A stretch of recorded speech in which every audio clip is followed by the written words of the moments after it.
നമ്മുടെ കർത്താവിൻ്റെ അതിപരിശുദ്ധമായ നാമം വാഴ്ത്തപ്പെടുമാറാകട്ടെ. എൻ്റെ പ്രിയപ്പെട്ടവരെ, യേശുവിൻ്റെ നാമത്തിൽ എനിക്ക് ഒരിക്കൽ കൂടി നിങ്ങളുടെ മുമ്പിലേക്ക് കടന്നു വരുവാൻ കർത്താവ് തന്ന സാവകാശത്തെ ഓർത്ത് നന്ദിയോട് സ്തുതിക്കുന്നു. അതോടൊപ്പം 1 കൊരിന്ത്യസ് 14 അധ്യായം 1 മുതൽ 3 വരെയുള്ള വാക്യങ്ങളാണ്. സ്നേഹമായിരിക്കട്ടെ നിങ്ങളുടെ ലക്ഷ്യം. അതേസമയം ആത്മീയ ദാനങ്ങൾക്കായി, പ്രത്യേകിച്ച് പ്രവചനവരത്തിനായി തീഷ്ണതയോട് ആഗ്രഹിക്കുവിൻ. ഭാഷാപരമുള്ളവൻ മനുഷ്യരോടല്ല, ദൈവത്തോടാണ് സംസാരിക്കുന്നത്.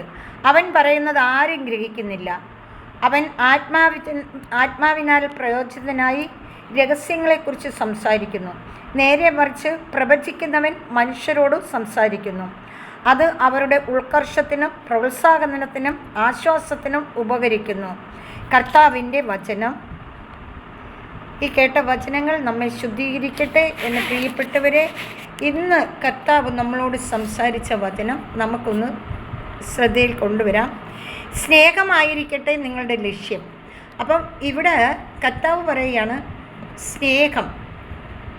യോഹന്നാൻ്റെ ലേഖനത്തിൽ ആദ്യം തുടങ്ങുന്നത് തന്നെ കടലും എത്ര വലിയ സ്നേഹമാണ് പിതാവ് നമ്മോട് കാണിച്ചത്. അതേപോലെ യോഹന്നാൻസിലയുടെ സുവിശേഷത്തിൽ പറയുകയാണ്, അതിൽ വചനമുണ്ടായിരുന്നു, വചനം ദൈവത്തോടു കൂടെ ആയിരുന്നു, വചനം ദൈവമായിരുന്നു.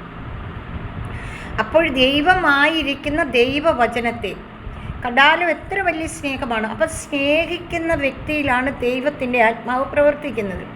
സ്നേഹമില്ലെങ്കിൽ ഒന്നുമില്ല. ഈ ലോകത്തിന് എന്തെല്ലാം ഉണ്ടെന്ന് പറഞ്ഞാലും സ്നേഹമില്ലെങ്കിൽ നമ്മളെല്ലാം വ്യർത്ഥമായി പോകും, ഒന്നുമില്ലാത്ത അവസ്ഥയാവും.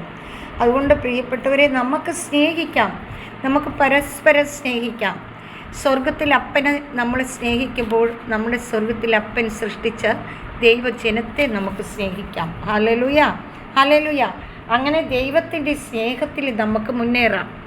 അങ്ങനെ ദൈവത്തിൻ്റെ സ്നേഹത്തിൽ നമ്മൾ നിലനിൽക്കാം. ഹല്ലേലൂയ. അങ്ങനെ സ്നേഹമായിരിക്കണം നമ്മുടെ ലക്ഷ്യം. നമ്മൾ സംസാരിക്കുമ്പോൾ ദൈവവചനത്തെക്കുറിച്ചായിരിക്കണം സംസാരിക്കേണ്ടത്. ദൈവത്തിൻ്റെ വചനത്തെക്കുറിച്ച് നമ്മൾ ദാഹിക്കണം. ദൈവവചനത്തിനായി നാം ജീവിക്കണം. അപ്പോഴാണ് ദൈവത്തിൻ്റെ സ്നേഹം നമ്മളിൽ വന്ന് നിൽക്കുന്നത്.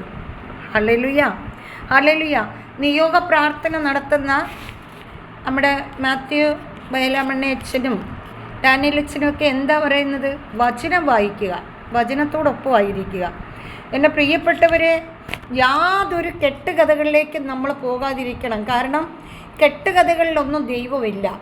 ദൈവം ആകാശവും ഭൂമിയും അവയിലുള്ള സമസ്തവും സൃഷ്ടിച്ച ദൈവം ഇന്നും ജീവിക്കുന്നു. ആ ജീവിക്കുന്ന ദൈവത്തിൻ്റെ മുമ്പിൽ കെട്ടുകഥ വ്യർത്ഥമാണ്.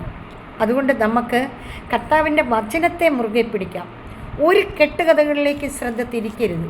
ഇതാ ഞാൻ അവിടെ, ഇതാ ഞാൻ ഇവിടെ എന്നൊക്കെ പറയുമ്പോൾ ഓടരുത് പ്രിയപ്പെട്ടവരെ. നമ്മുടെ ദൈവം വചനമാണ്. ആദിയിൽ വചനമുണ്ടായിരുന്നു, വചനം ദൈവത്തോടു കൂടെ ആയിരുന്നു, വചനം ദൈവമായിരുന്നു, സമസ്തം അവനിലൂടെ ഉണ്ടായി, ഒന്നും അവനെ കൂടാതെ ഉണ്ടായിട്ടില്ല. അപ്പോൾ നമ്മൾ എന്താ ചിന്തിക്കേണ്ടത്? നമ്മളുടെ ദൈവത്തിൻ്റെ വചനത്തെ മുറുകെ പിടിക്കണം. ഹല്ലേലൂയ. അങ്ങനെ ദൈവത്തിൻ്റെ വചനത്തെ മുറുകെ പിടിച്ചുകൊണ്ട് ദൈവത്തിനായി നാം ജീവിക്കണം. അപ്പോഴാണ് ദൈവത്തിൻ്റെ സ്നേഹം നമ്മളിലേക്ക് വരുന്നത്. മനുഷ്യരോടല്ല, ദൈവത്തോടാണ് സംസാരിക്കുന്നത്. അവൻ പറയുന്നത് ആരും ഗ്രഹിക്കുന്നില്ല. ഭാഷാപരമുള്ളവൻ ദൈവത്തോട് സംസാരിക്കുന്നു. ഹല്ലേലൂയ എന്നൊക്കെ പറയുന്നില്ലേ? അത് നമുക്ക് കേൾക്കുന്നവർക്ക് അത് ചിലപ്പം പോഷത്വമായി തോന്നാം. പക്ഷേ ദൈവസന്നിധിയിൽ അത് മഹത്വമാണ്. അതുകൊണ്ട് നമ്മൾ ദൈവത്തോട് പ്രാർത്ഥിക്കുമ്പം ചിലപ്പം ഭാഷാപരത്തോട് സംസാരിക്കും, ചിലപ്പം നമ്മൾ പ്രവചനം പറയും. അങ്ങനെയൊക്കെ ദൈവത്തിൻ്റെ മക്കൾക്ക് ഒരുപാട് കൃപകളും വരങ്ങളും ദൈവം തരും. അങ്ങനെ നമ്മൾ ദൈവമക്കളായിരിക്കണം.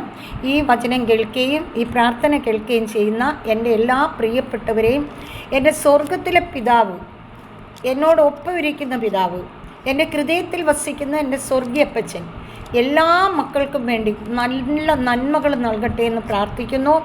ഈ പ്രാർത്ഥന മറ്റുള്ളവർക്ക് വേണ്ടി ഷെയർ ചെയ്ത് കൊടുക്കണം. നിങ്ങൾക്ക് അനുഗ്രഹമായി മാറും പ്രിയപ്പെട്ടവരെ. നിങ്ങൾക്കെല്ലാവർക്കും വേണ്ടി അനുദിനവും ഞങ്ങൾ പ്രാർത്ഥിക്കുന്നുണ്ട്. ഈ ലോകത്ത് എവിടെ ഇരുന്ന് ഈ പ്രാർത്ഥന കേട്ടാലും നിങ്ങളുടെ എല്ലാ ആവശ്യങ്ങളും സ്വർഗത്തിൽ അപ്പച്ചൻ നടത്തി തരട്ടെ എന്ന് ഞങ്ങൾ പ്രാർത്ഥിക്കുന്നു. പിതാവായ ദൈവത്തിൻ്റെ വാത്സല്യക്കാരൻ എൻ്റെ എല്ലാ പ്രിയപ്പെട്ടവരോടും ഒപ്പം ഇരിക്കട്ടെ എന്ന് പ്രാർത്ഥിക്കുന്നു.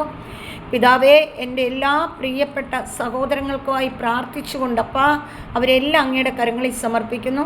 പിതാവായ ദൈവത്തിൻ്റെ സ്നേഹവും പുത്രനായ ദൈവത്തിൻ്റെ കരുണയും പരിശുദ്ധാത്മാവിൻ്റെ അഭിഷേകവും എൻ്റെ എല്ലാ പ്രിയപ്പെട്ടവരോടും ഒപ്പം ഇരിക്കട്ടെ എന്ന് പ്രാർത്ഥിക്കുന്നു.